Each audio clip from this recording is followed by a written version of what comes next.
inspired the brand or the name for the brand? Okay, so I'm a girl, right? I really like space and all that. I have a couple of different things that kind of like Venus was like a reoccurring like image for a while. So like this boy I was dating called me a Venus flytrap one day, and I was like, and I made him explain it. He was like, like it's like nice to look at, but once you get there, you kind of stuck in there for a while. And I was like, I don't know if this is a compliment or not, but I'm gonna go with it. So that happened, and then Venus is like the goddess of like love and prosperity, and I think fertility and all this other stuff. Venus is allegedly the Aquarius goddess, and I'm an Aquarius. Okay. And I like space, Billionaires Boys Club is my favorite brand, so. Okay. I said, okay, cool. So then, old friend of mine and we was like talking about how I wanted to build this women empowerment. I have to do the emphasis because I don't like that saying too much. But we tried to figure out how I could put like Venus and girls into like a thing. They was like, oh, just girls from Venus, and I was like, cool.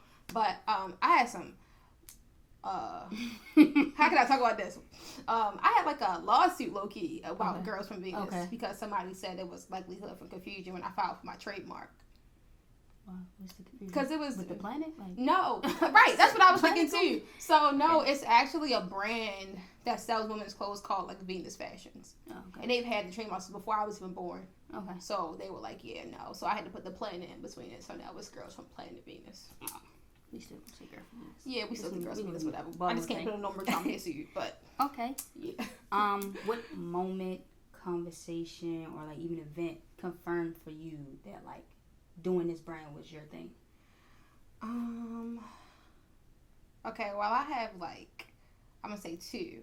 So when I was in motions of having my second fashion show and starting the brand, I was going to UB at the time, and I had skipped school to go meet Dapper Dan in New York. Okay. But I thought I was just going to like a fashion conference, and I'm like, okay, cool, this is going to be fun. I had talked to the lady into giving me a free ticket, so all I had to do was go to New York. Okay. So I went, this is like 2016.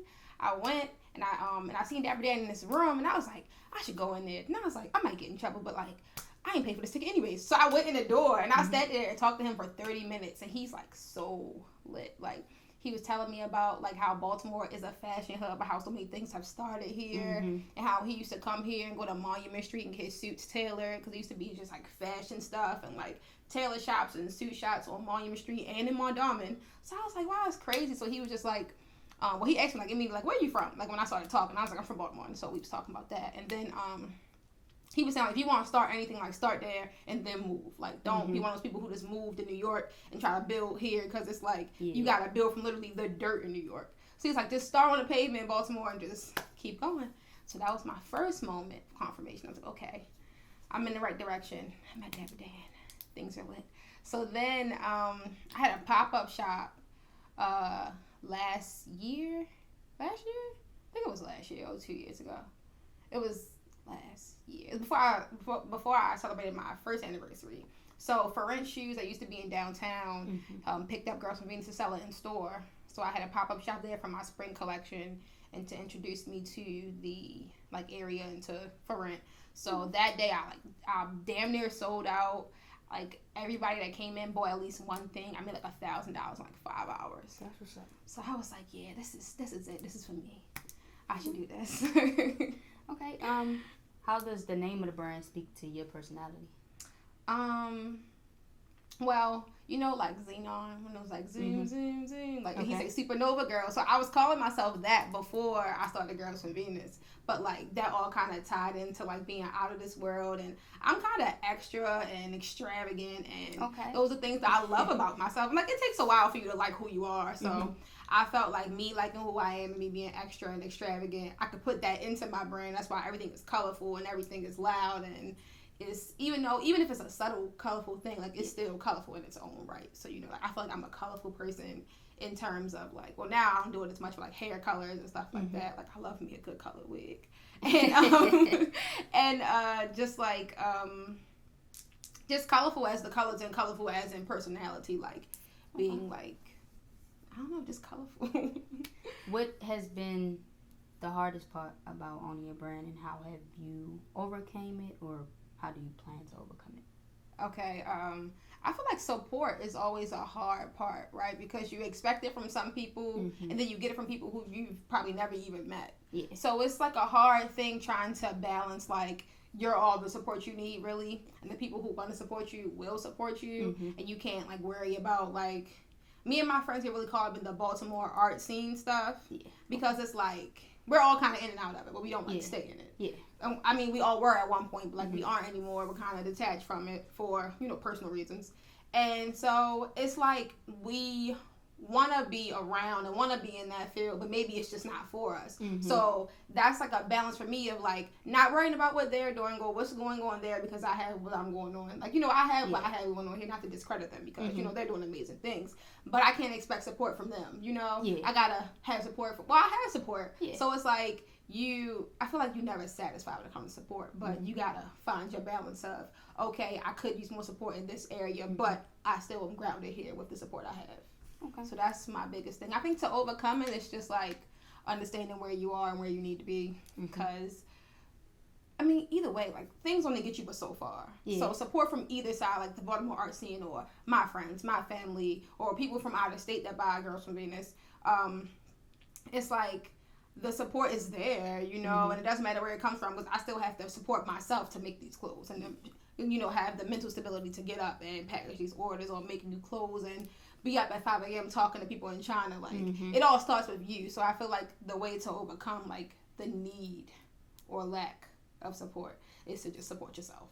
Okay. So that's what I'm learning to do more. Okay. What are the fun parts about owning your brand? Oh my God, the money. No, like, the money is really, it's interesting to watch how the money goes around Girls from Venus. Because, like, my friends always like, you're rich. And I'm like, I don't touch this money. Yeah. Like I said, like, my first 5 years of having Girls from Venus, I'm not paying myself back. I'm not touching on this money, nothing. And because of that, I had Girls from Venus on a rotation of now, whenever I want to drop, I can pay for it with the money I have in the bank account. Because I never touched none of the money. So that was, like, my main goal for 2020, like, to make sure that it's a funnel, like, it's a rotation in there that I don't have to keep putting my personal money into it, because it's costly. Even though I get profit, it's still costly just to start. So that's a fun part, like, watching all the money just go back into it and make new stuff and being able to afford to make new things. The excitement people get their packages, because I worked really hard on, like, branding. So, like, you get the mailer now, because now I have a bunch of mailers that have, like, the logo on it. So you get the mailer, the stickers. Like, I was doing tags, but everybody don't do tags, so all my clothes don't have tags in them. But yeah, like, that's a fun part, like, people's excitement when they get it, because I'm excited, of course, but you never know how somebody to see people's reactions. What else is fun? You'll see people wear it in person. Okay. I don't see that here too much, because most of my customer base is in New York, New Jersey, and California. But that's good. Thanks. That's good. Thanks. But yeah, I see people text me like, "Yo, I just seen somebody in Walmart with Girls from Venus on," or like, "My friend has everything." Stuff like that is really fulfilling. That's an exciting. That's a fun part too. What is your Black-owned designer guilty pleasure? Like, what do I buy? Black-owned designer? Yeah. So like. Oh God. I got 3 Telfar bags and counting. People bought me Telfars for Christmas and for my birthday. Okay. I have I got 2 pairs of Pierre Moss sneakers so far. Okay. I'm trying to buy a pair that drop like next week. That's my thing. Like, I don't mind spending money on like good stuff. So it's just like bags and shoes. Oh yeah. I'm really into bags. Like, what's his name? Brandon something Wood.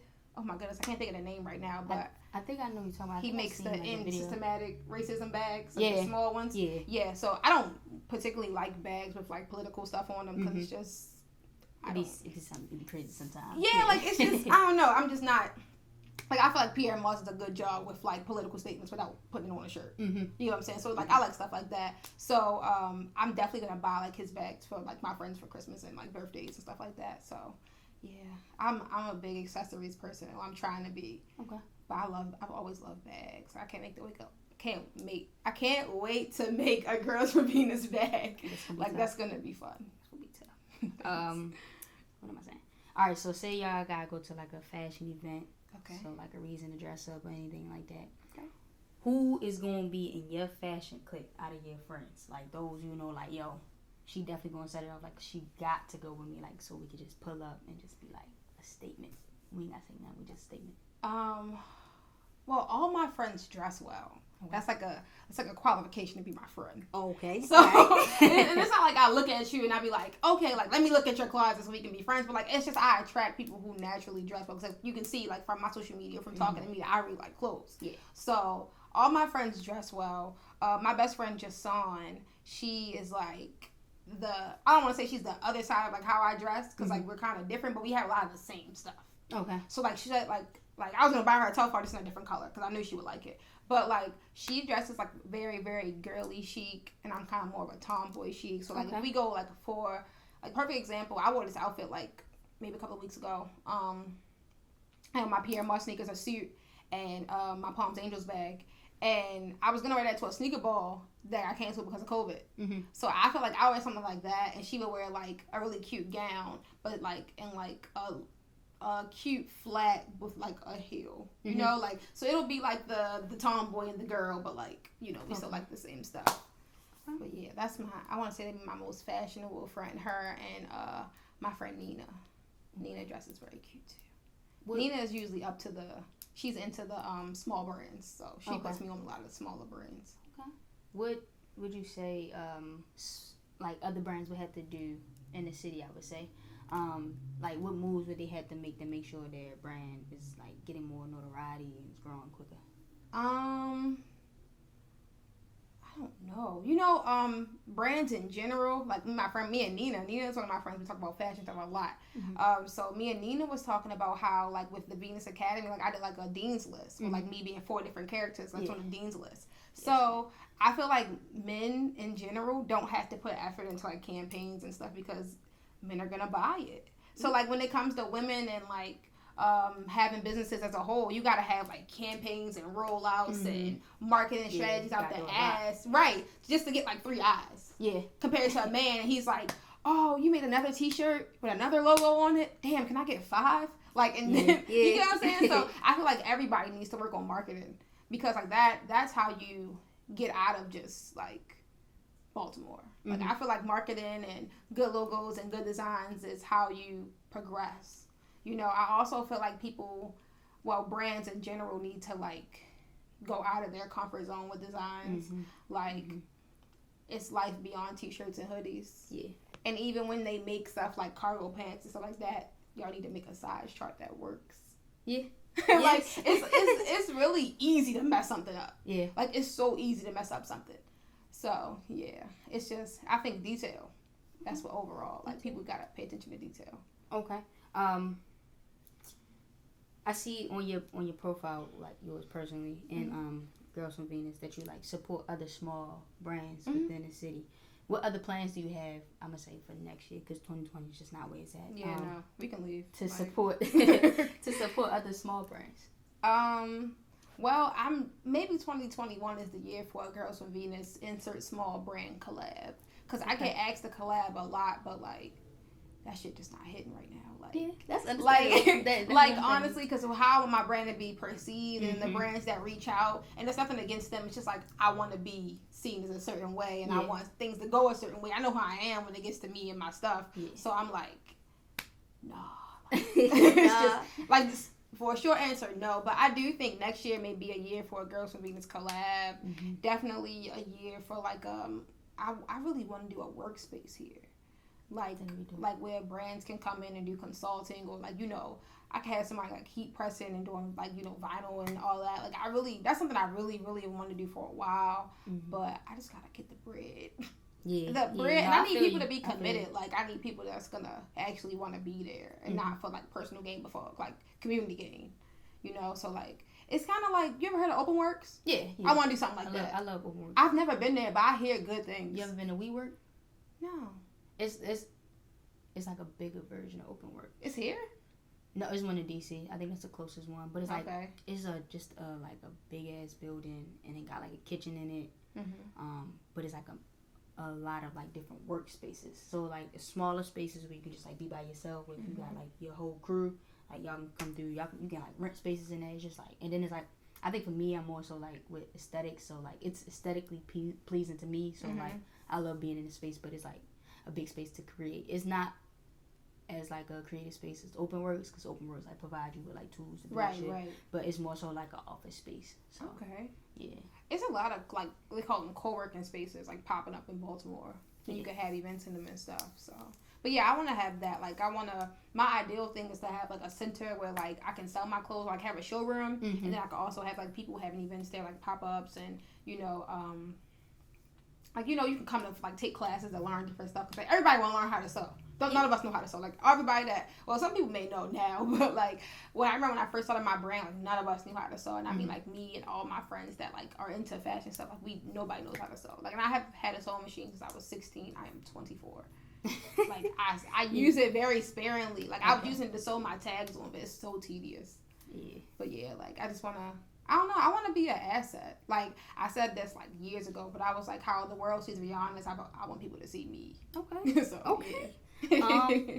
All right, so if you had a theme song for the feel of your brand, what would it be? Oh, "Want to Be" by the Spice Girls. Oh, you on it. You on it already. That's my favorite song ever. Like, I see it, though. I see it. All right, so doing a Girls from Venus product shoot. Okay. How many hats are you wearing? Now all of them. Okay.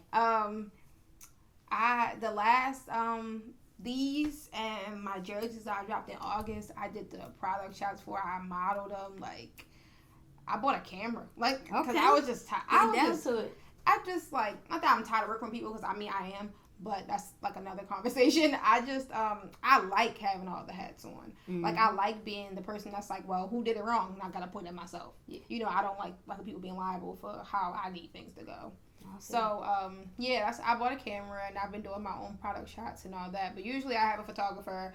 I'm styling, steaming, maybe doing a little bit of makeup, just different things. But usually I just say, like, come as you are. Like, my brand is really big on come as you are. Like, I just want you to be comfortable in my clothes, you feel me? Like, but still be you. So a lot of times I tell them, like, come as you are, you're going to be put on a hoodie, so don't wear a whole lot of makeup. Yeah.